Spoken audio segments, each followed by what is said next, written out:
As business moves forward, we're all changing the way things get done. Like how we redefine collaboration, how we come up with new ways to serve our customers and deliver our products. This one is cheddar. It's delicious. Oh, you look so healthy. But no matter how things change, one thing never will. You can rely on the people and the network of AT&T to help keep your business connected. Welcome to Small Business University Online, powered by Small Business Expo, America's biggest business trade show and conference. We want to extend a very special thank you to AT&T Business for supporting small business and being our presenting sponsor. Please be sure to check out our complete webinar schedule and all on-demand recordings from previous webinars on smallbusinessuniversity.online. All of our webinars are free and full of incredible information to help you grow your business. This webinar is being recorded and will be made available within 24 hours on smallbusinessuniversity.online. At this time, we are turning the public chat feature off for the presentation. We will reopen the public chat window closer to the end so that you can post your questions for our presenter to answer during the open Q&A portion. And now, I'm very excited to introduce today's webinar. Please take it away. Hey everyone, I'm Steve Weigler and this is Cassidy Miriam. And I'm really happy that you guys decided to show up at our particular webinar. I know time is valuable and I hope that this topic is important to you. I certainly know in my lifetime, it's been really important to me. Really, what we're here to talk about today is the idea of brand and how to protect it. And I'd say until about, 15 years ago or something, which makes me feel kind of old, I had no idea of the importance of brand in business. And how I really started getting my arms around that brand is everything and everything is brand is I actually started, I was an attorney for AT&T and realized how important that particular organization and every large organization, how important the brand is to everything you do legally, marketing, customer service, every aspect of AT&T's business at the time, at least, was evolving or revolving around brand. And so at least for large corporations, brand becomes everything and everything is brand. And then I had the opportunity to start my own startup. And through that, I realized whereas mature brands such as AT&T or ExxonMobil or any of those large corporations, that is ingrained in 100, 150 years of their history. When you have a new or emerging business, you don't necessarily have the platform to focus on brand. There's so many things you need to do. So the purpose of this webinar today is to really dissect what is important for either early stage business or an emerging business or a small business, what's important in the aspects of brand, and then how can we take those aspects and protect them. And that really, again, is the difference between having a large brand and a small brand. Both Cassidy and I, and you'll get to know both of us hopefully in the hour, is Cassidy and I both have experience both with large brands and then dissecting that expertise and taking it to smaller brands. So let's flip to the first slide, which we just did. Let's take a look at what brand is. It should be your most important class of intangible assets. And intangible means you can't touch them, but they're assets nonetheless. They're important to you. So brand can be a name, it can be a logo, it can be a customer experience. If you're just called like XYZ Plumbing, if the customer has a good customer experience with you, they're still going to call it XYZ Plumbing because that is the customer experience, that's the brand. So you really, before, and we're trademark attorneys, but before you start even looking into what you want to protect, you really have to dissect that element. So you have to look at who are you, what makes you special in doing what you're doing. Maybe it's pricing, maybe you're just the cheapest, maybe it's excellent customer experience, maybe it is panache or some jazz to it, or something that makes the customer want to buy you or invest in you as opposed to investing in someone else. But we have to kind of take a look at that before we have an idea. And then again, who needs to know? Like if it's AT&T is the premier sponsor here, well, you see it's AT&T Business. It's not their consumer branch, and it's not their physical phone branch. So it's really like, who is the channel? Who needs to know that? And then you can invest a lot of money in your brand, but it might spiral right down the toilet if you don't figure out what channel you're looking at, how they're going to find you, and what, out of all this experience, what's going to create the customer connection to that. And so that's really the principal elements of brand that I think even without any help, without the help of a marketer, without the help of a brander, and certainly without the help of a trademark attorney, you have to really look at and dissect to determine who you are and what your brand is. Yeah, and so when we're talking about these questions, I think they're a group of questions that it doesn't matter the size of the company, it doesn't matter the size of the brand, it doesn't matter whether it's an offshoot or a rebrand. These are the essential core questions that will really get you to the heart of what is your company about, and then how do you really convey that to consumers so that consumers want to, be loyal to your brand eventually. Yeah, I mean, every brand starts somewhere and grows into something else. I mean, we're going to cover a little bit about Netflix. Remember that Netflix was started as you'd get a DVD in the mail.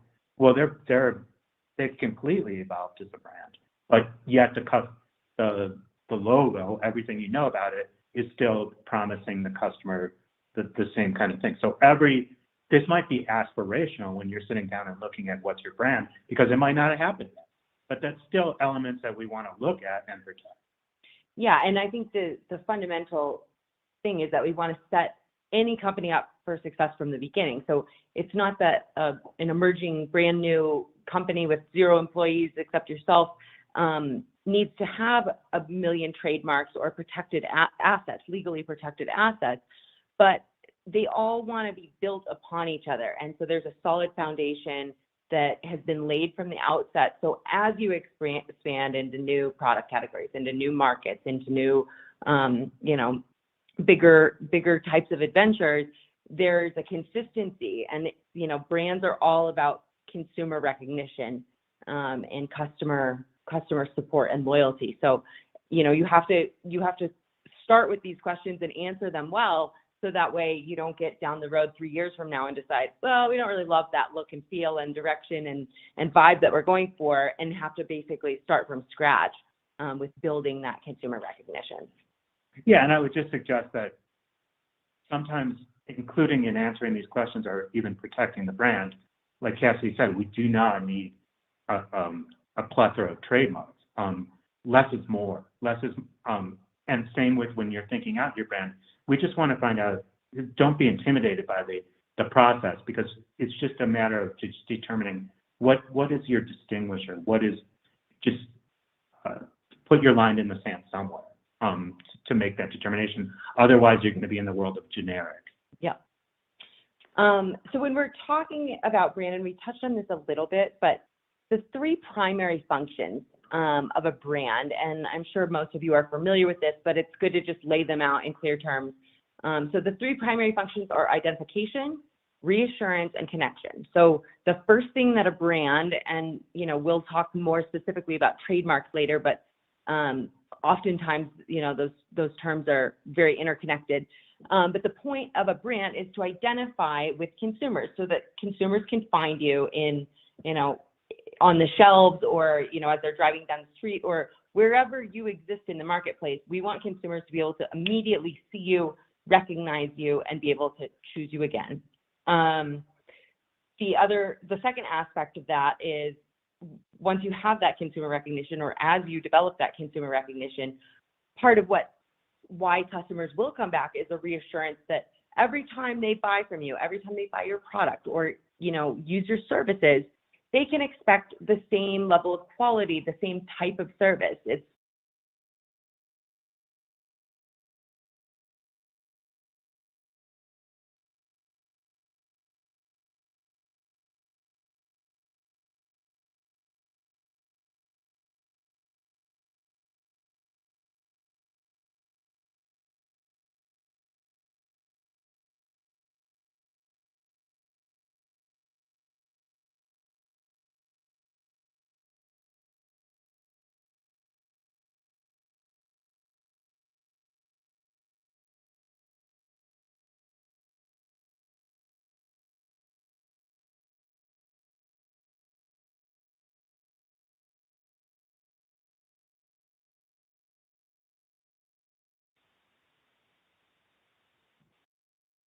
Okay, I think we're back. Sorry, we had a phone disconnection issue, so we're just going to make sure that there's no other notes on here that you can't hear us.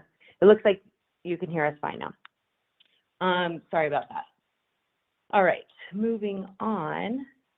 So I think just the last point on that is sometimes things lead each other. Like I know when I exited my startup and became an attorney, well, it was Steve Weigler, attorney at law. And then through the process and getting to know my clients, I was able to put a EmergeCounsel and a brand around it.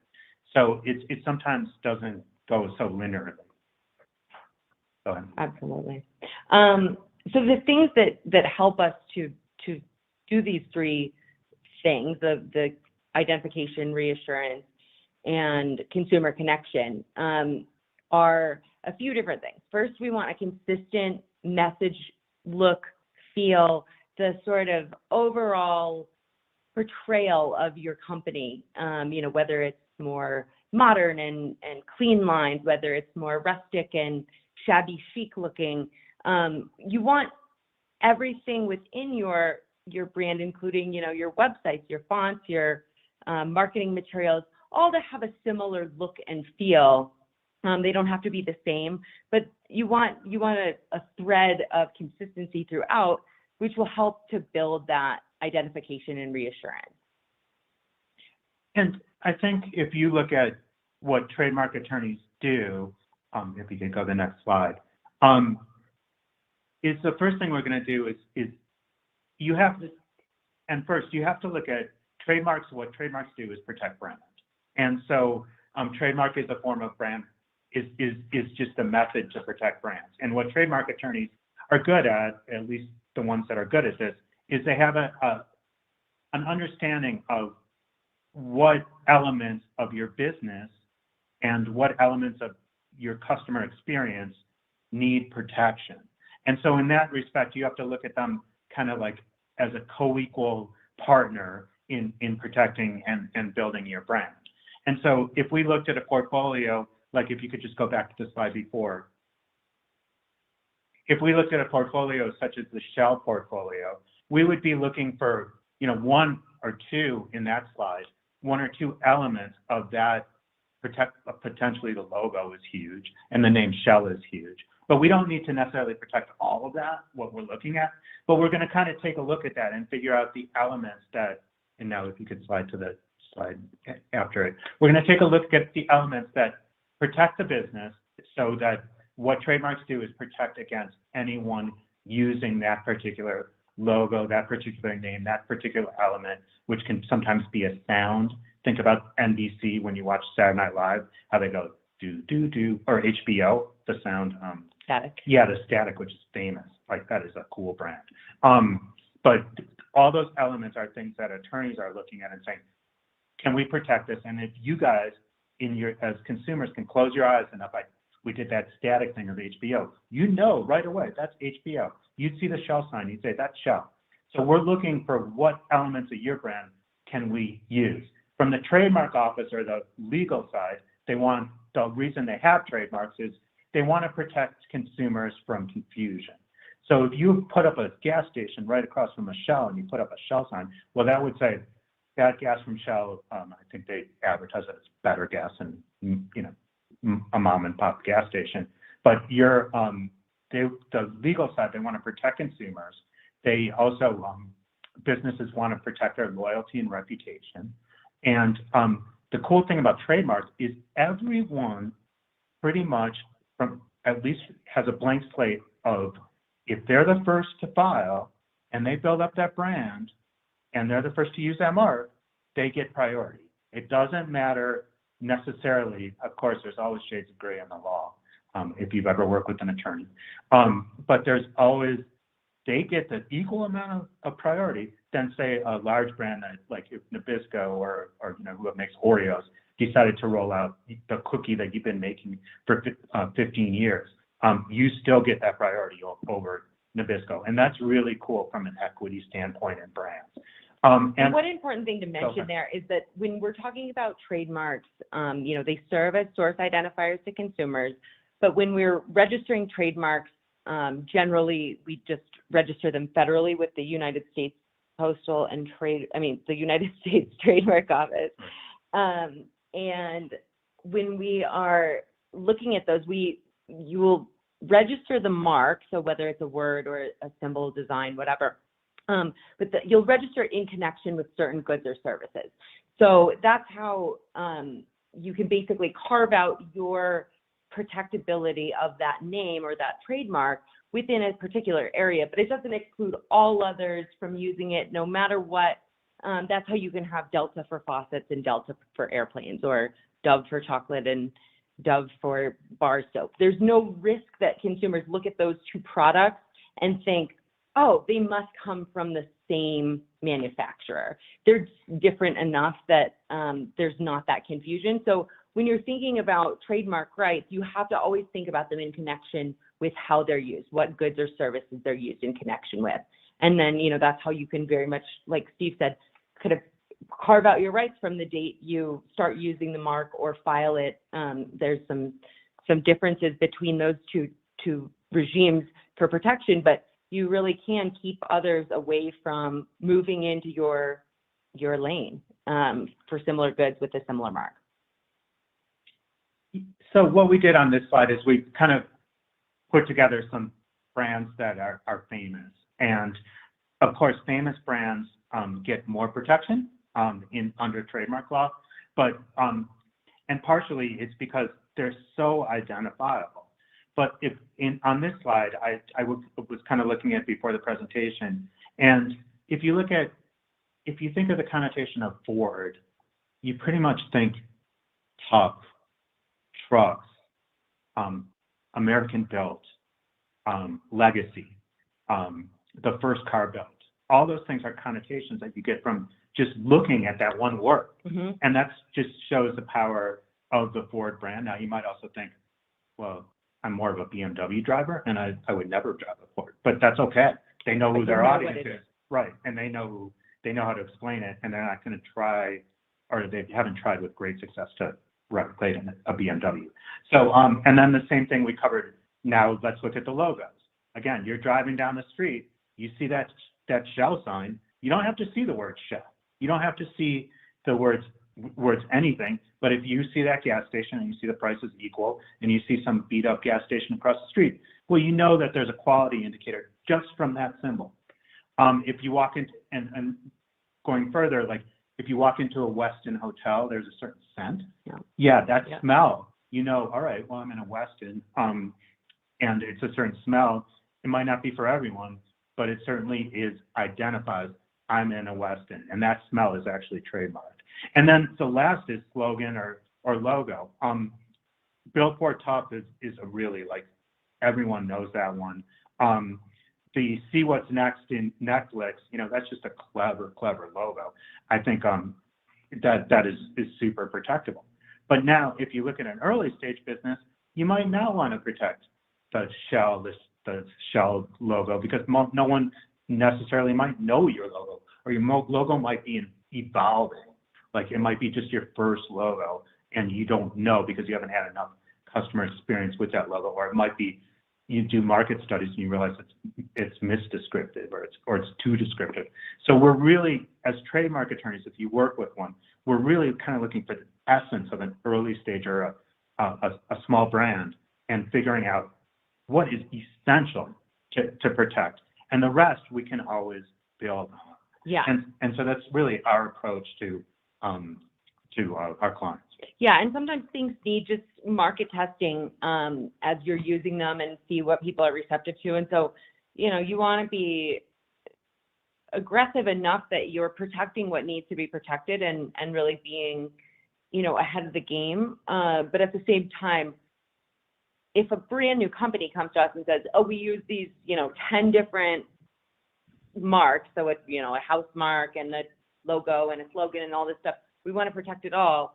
Sometimes that's not the best use of their money, especially at an early stage of a startup, and especially when a lot of these are evolving and constantly changing, and they come back to us the next week with a new set and they're like, forget that old one.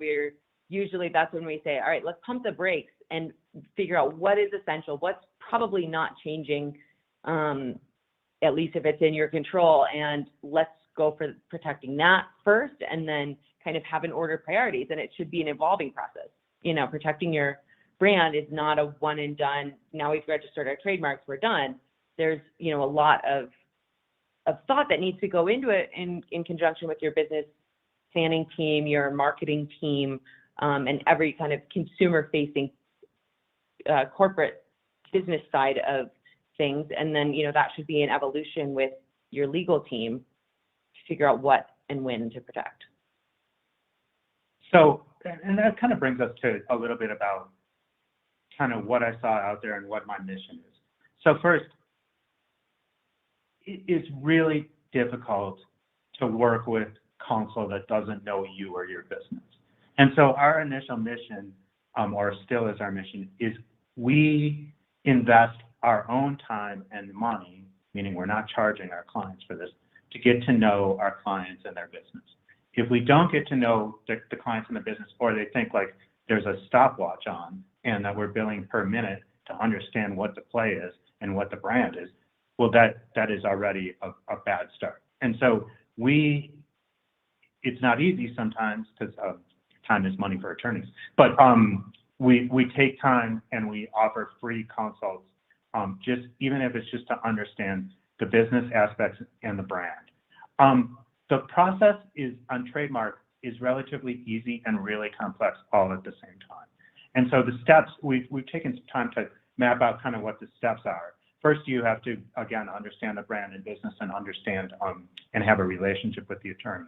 And we don't charge anything for that. We also don't charge anything for taking an initial look, which is called a knockout search. So even when large brands, branding departments of 100, branding departments of 1,000, they all have attorneys that are doing these things called knockout searches, saying, well, I think I'm going to make my next cookie Oreo.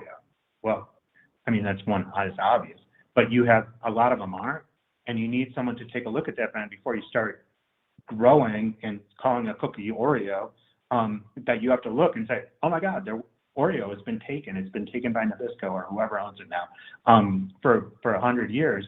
Well, that's just not going to fly. A lot of times, and these include product names too, or right. Specific company products, specific shades of colors for makeup, for paint, for nail polish. Those are all need to be searched before a company rolls those out, and they don't. All of those don't necessarily need to be protected by registration, but they want to make sure that they're not infringing on somebody else's trademarks when they're rolling out new product lines. So, kind of whatever stage of whether you're naming a new whole cookie or whether, it's just, we're going to come out with this limited edition item, we're going to call it the Tracy cookie, you'd still want to be able to just at least double check and figure out whether you'll be at risk of getting a cease and desist letter or sued. Yeah, and so it's a combination. In that case, we're also looking at a knockout stage. We're looking worldwide. We're seeing, well, it might not be a famous brand here, but my God, that's the #1 cookie selling in Britain, well, or Germany. So we kind of want to get an identifier. It's called a knockout search early on. And again, that's a part of our initial intake process because we don't want to take the client's time, our time, and build up a false hope of a brand that's not going to go anywhere. And so the first thing is we do a knockout search and make sure that, hey, we're in the right ballpark here. Then we do, and this has been an evolution, but when we engage, we do a really comprehensive search. And we actually use computer programs because I learned, and Cassidy helped me learn this, is that the human mind cannot process all the iterations of what potentially could be an infringing mark or what can potentially be out there. It is a lot of computer learning and it's a lot of algorithmic learning. And so we work with a software company and we provide a complete search, also looking at what's called common law. So we're not only looking at what's been registered before, but websites, sometimes telephone ads, although that's antiquated. But we're really providing a complete, comprehensive search and opinion. Now there's 45 categories for the trademark placement. It's just how it works. And so we're also putting together a very descriptive or very nuanced description as part of that process. And we're analyzing it and providing risk mitigation. We then you have to prepare the application. And again, the really important part is not only the mark and how, the address and all those things, but the description. So you make sure that you are claiming some prime real estate. We're trying to get the maximum amount of protection for the minimum amount of price. We have software, and we also hand track the trademark process as well as renewal dates. We handle the registration and as well as renewal and maintenance. And part of our business strategy or our legal strategy is to do this at a low flat fee price because, again, we know our audience. I know when I was a startup or had an early stage business, I hated paying by the hour. And so we're really we've been able to kind of systemize it and do it all in a flat fee manner. And so the idea is, again, this process is supposed to give you the maximum amount of protection at the minimum amount of price. Some alternatives are you can do it yourself, which usually doesn't go that well. You might get it registered, but you might have registered it completely wrong. You can use a filing service, and also there's other trademark attorneys out there, large firms, and what we're trying to do is emulate best practices while minimizing the price for our consumers, and that's our little niche. Just like every company has a niche, and so that's our niche. Yeah, and I think, like Steve was saying, we really like to get to know our clients at the very beginning and understand what their business goals and strategy is, and just instead of just saying, okay, well, what's your trademark? What do you want registered? Okay, go. A lot of larger firms are dealing with sophisticated clients who have huge portfolios, but a benefit to that with them is they sort of speak the same language and do this all the time with the same clients back and forth. And it can feel, I think, to smaller clients who are, familiar somewhat with the process, or at least know something about it, but have never been through it before, or have only been through it, one other time, two other times. It can feel like being lost out to sea if you're just having lawyers shouting, legalese at you, and you don't understand what they're asking for, what they're saying. And then when you're even more concerned because you know that they're billing you for every time you call them to say, what is that? I don't understand what you're asking for here. So, we think it's important to have a good relationship so we can talk, understand what you're looking for, and, be able to speak the same language. And what's been totally fun is watching a lot of our clients grow. And so sometimes it's we do the initial trademark, or I also have a business practice, and we also do general intellectual property law. But we do one thing like this flat fee trademark package, and they spend a little more than $1,000 for that, including the filing fees.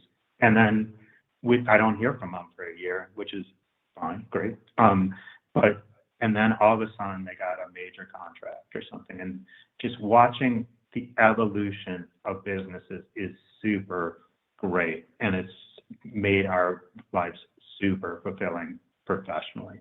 And so, but keep in mind, you guys, next slide, trademark law is really complex and cryptic. It's just like anything else. Well, if you have a patent, all you have to do is have an original idea and claim it. Well, sure, that's true. And same with trademark law. You have to be the first in use, and it has to be a brand, and it has to be one of 45 categories. All right. Each country has their own trademark laws, but we talk in international language, which involves categories.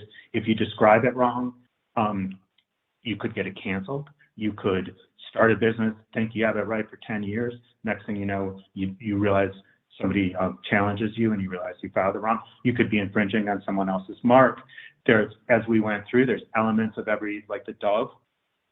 Dove candy does not compete with Dove soap, but sometimes Dove soap competes with industrial Dove. It's just incredibly, and it doesn't really matter the category sometimes. It matters how the USPTO or foreign countries have interpreted that. There's all kinds of international filings. There's, if your mark is too descriptive, Dove for doves, or for bird products, it might be a little difficult. There's the ideas of, hey, if you're coming against a big brand or any brand, you might be able to coexist. You might be the winner, even though you get this this letter from a large company that says you're the infringer. You might not be. You might be the person. And there's also a lot of times people file trademarks really broadly, get it through, and then they're not using some of those elements, immediately cancelable. The trademark registers are arcane. And so there's a lot of complexity to this area of law, certainly a lot more than I thought when I got involved in it. Yeah, and as we're looking, whether it's any question that comes up basically about if somebody got a cease and desist letter from our client, or if we're just looking at a search, there's all these different factors that go into, there's 13 different factors that the trademark office and courts look at when they're deciding whether two trademarks are confusingly similar. But the two major ones that they look at are how close are the marks and how related are the goods or services. And so, even if something is in a different class of goods or services, like Steve said, say you had restaurant services you have Dove Restaurant, Dove Cafe, and you've got Dove Coffee Company that just sells ground coffee at a grocery store, not at a coffee shop, not at a cafe. It becomes a little bit harder to decide, and we have to look at a lot of the way that previous case law has turned out, and whether courts or the Trademark Trial and Appeal Board or whether the Trademark Office has viewed those things as related. So there's a constant shifting and looking at all these different factors that are involved, and then kind of moving them in our sliding scale of our brain to go, well, in this case, it doesn't look like it would be a huge risk, except the person that owns this mark is the NFL, and they're going to be, they tend to be very aggressive. Even if you've got a winning case, do you want to pay $50,000 to find that out at a final judgment? Probably not. Sometimes it's better to just avoid the high risk situations, and we have to work on all of these different aspects of the strategy with our clients, because it's ultimately a business decision, and we want to make sure that people are informed rather than being instructed to do this or not do that. So let's I know we have a number of questions, so let's wrap this up.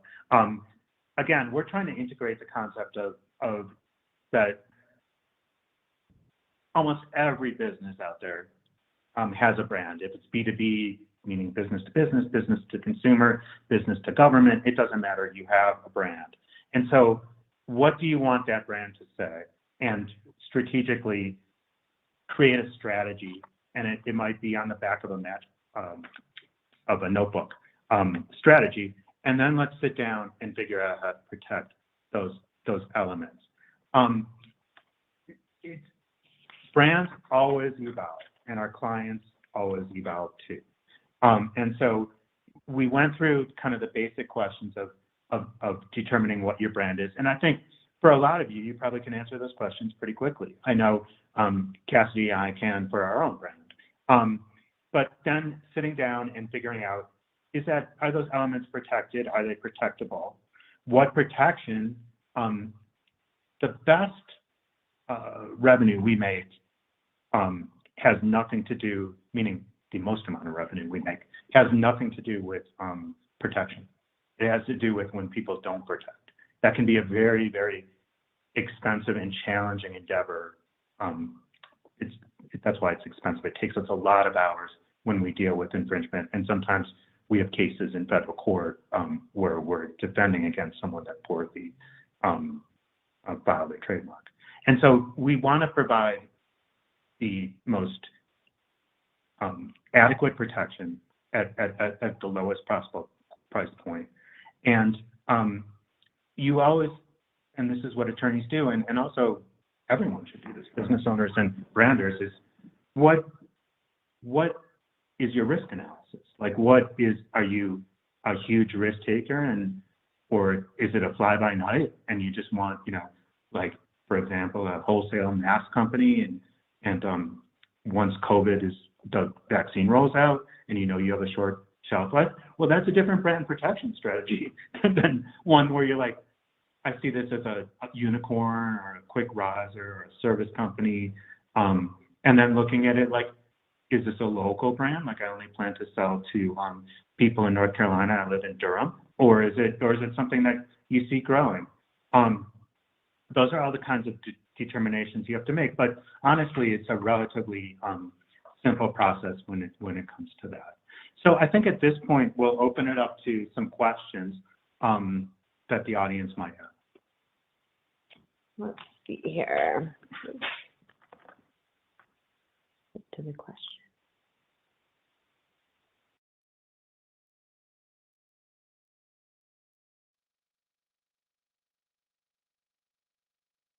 Let's see, we have a couple in our private chat.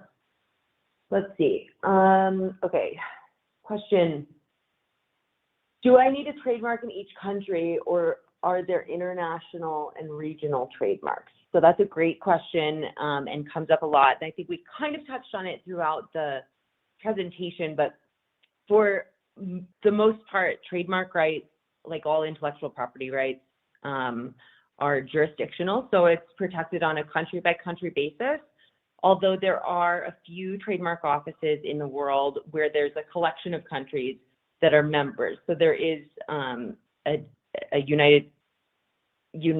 EU trademark office, the EU IPO, which if you register an EU trademark, you'll have protection in all of the member countries. Now, all of those member countries still have their own national trademark offices. So there's a German trademark office and a Spanish trademark office, an Italian trademark office. But there is a uniform system to get protection in all of the EU member countries. There's a similar trademark office for African countries, for certain African countries. And you'll hear a lot about international trademarks. Should I get an international trademark registration?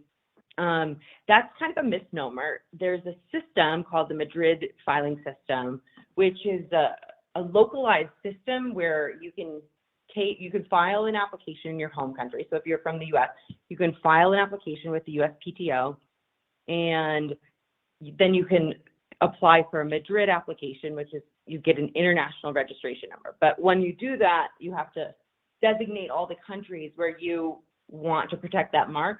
And then through a unified system, that gets sent to all those individual countries, but you still have to go through the examination process of each country, just as if you had filed it directly with that trademark office.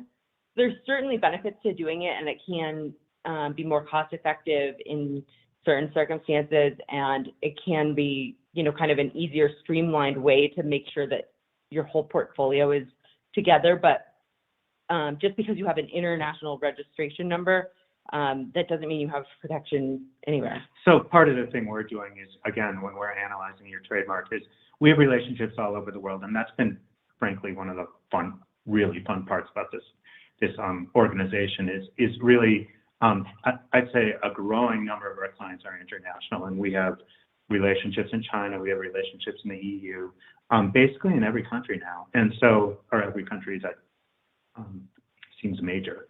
So that's something that you would kind of rely on your trademark attorney to determine, hey, should we use the Madrid protocol, or should we file country by country? I'm a big advocate of country by country because then you have representation there. But we figured that out as part of the process.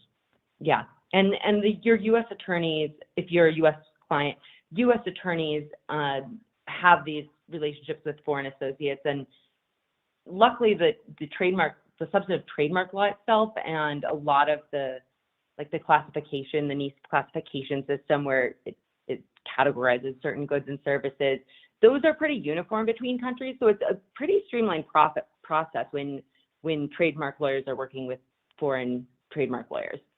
So that's a really good benefit to having U.S. counsel here.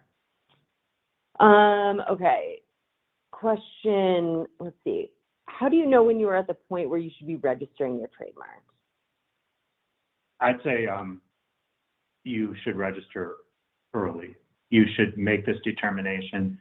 There's something in the United States code, in the Lanham Act code, that allows, if you even intend to use the mark, meaning you can put a reservation in to use that mark. And a lot of our clients are beginning brands, and so they haven't even rolled out the brand yet. but you have to clear it. You should go through the process of clearing that brand and potentially making a reservation if that brand's clear. It's a very inexpensive process compared to some other things, and you can prove the use later. But think about it. I mean, just think about it from a logic standpoint. If you're going to grow, I hope we convey that brand is really important. I don't care if you don't think trademark is, but brand itself is what grows your business. And if you're about to roll out a brand and put, I assume, resources in that, well, you want to make sure that you have the rights to it. And so that is really essential, and you can do it early. Yeah. Like Steve said, you can file based on intent to use in the US, and the intent to use process is really hardly any different than if you are actually already using the trademark. It just locks in your priority date from the date of filing with the USPTO. And then, as Steve said, before you can actually, your mark will proceed to registration, you have to be using it. But you have 3 years from after it's been examined by the trademark office. So basically, you have almost 4 years usually to use the mark, as long as you are, if there's a refusal, it's the same refusal most likely you would have gotten if you had already waited to start using the mark and then you file then. So you're going to deal with the refusals in the exact same manner as if you file, wait and file it till the mark is in use. And then at least if you file an intent to use application and the mark's still not in use and it does get through the trademark office and approved, once you're at that allowance stage, you know that you've basically passed every single hurdle. The last thing you need to do is submit proof that you're using it and your dates that you began using it on those goods or services. But it's a really, really important way to protect early. But as we said earlier, it's also, you don't have to protect everything right up front. One is better than none. One is a million times better than none. And one might not be that much better than two. Well, and let me jump in too. I know we've gone through hey, you can trademark a smell. Well, most of our clients aren't trademarking a smell. The most important thing if you're going to early stage is to clear the name of the company or the good or service. Because literal elements are what are afforded most protection anyway. So if you're looking early stage, hey, should I trademark or not trademark? Well, let's look at the literal element, meaning the words, because that really is the most essential form of protection. What's the next question? Let's see. When trademarking, looks like we only have a couple more minutes left, so probably 2 more questions. When trademarking your brand, how does color come into play? So color comes into play in a number of ways. Certain brands' color is very important. If you think Coca-Cola, you think red. When you think Pepsi, you think blue, or blue, white, and red. But so there is an aspect to color that can be extremely important for your company. And, probably for most companies, color comes into play to some degree as you're creating kind of a consistent look and feel like we're talking about. Now, as far as protecting the trademarks that are design marks, there's 2 ways to file, and we can file claiming color. And if color is a really important aspect of your brand, that can sometimes help you, sort of carve out that space. If you've got kind of a swirly design that's always in this particular green color, you always use it that way. If you file it in color, if there's somebody else pops up using a very similar mark, but not identical, but is using it in that exact same green color, maybe you have a stronger case for going after them. On the other hand, when we file without a color claim, so you can file in black and white. So like if you were filing these Dove logos in black and white without a color claim, that protects it in any color formation. So if somebody came along and, you always use red and somebody was using it in blue, if you file without a color claim, they can no longer argue, hey, there's no likelihood of confusion. Yeah. They always use red and we're using blue. So these are all kind of factors that you have to play with. And usually for a smaller client, meaning not a smaller client of ours, but a smaller company, is we're going to probably suggest against color, just because, again, we could file 15 trademarks for you, but that doesn't make it any better for you necessarily. And I know most of us have a budget. And so, again, the first thing we're going to look at is probably the literal element. Then we're going to look at the logo, and we're going to claim all aspects of the logo, colorless. But again, if you're Coca-Cola, like, or you plan to be the next Coca-Cola, and that red is really important. I'm like, they're not going to make it blue. That no one would buy it. They'd say their eye goes right to that red. And so we're going to look at it. We have to look at it kind of holistically or myopically even. So that's where we are on that. Okay, so the last questions we're going to take, there's two that are very similar. So should one trademark sole proprietor names, and what about trademark versus doing business as, or a DBA name? Well, I get this question a lot. There's a lot of confusion in this particular area. When I had my startup, the name of my company had nothing to do with the brand. A brand is a good or service. The name of a company is the name of the company. Sometimes the name of the company is what you hold out to the public, but many times it's what you hold out to the accountant, the IRS, the Secretary of State, and your attorneys. So it really is if your brand is, if you're a service company, say you're a CPA or something, or even a good company, and you want to call it Hershey's Inc., and you're making Hershey bars, that's fine. Then we are trademarking the name of the company. But and Hershey would be the name of the services company that's making the Hershey bar, but meaning they're providing their chocolate maker. So that can be complicated, but it is not, the name of your company is not the name of your brand. Yeah, and if you filed your LLC or your corporation in a name, and then you're like, oh no, we want to go in this other direction, there's absolutely no need to change your corporate name and the corporate filings on file with the Secretary of State.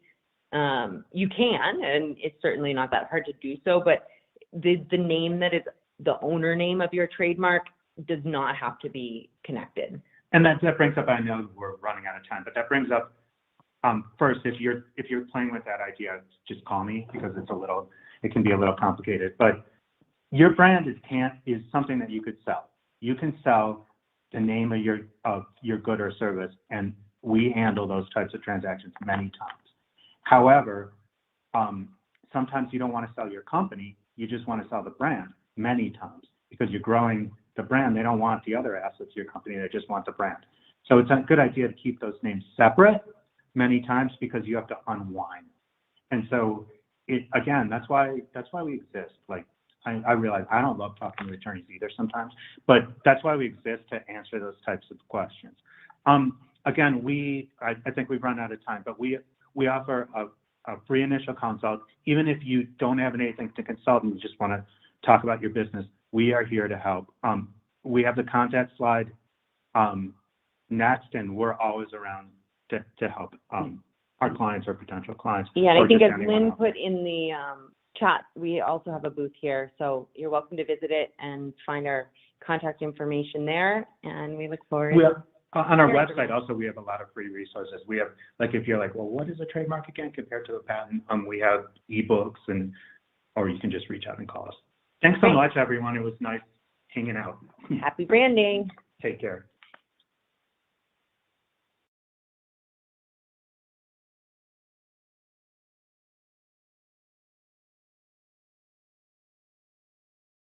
Thank you so much for that informative presentation. We really enjoyed it.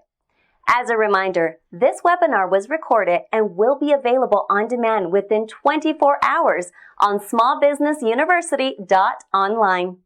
Again, I want to extend a very special thank you to our sponsor, AT&T Business. Please remember to frequently check out our webinar schedule on smallbusinessuniversity.online for other great weekly business building webinars. Thank you all for joining us, and have a great rest of your day.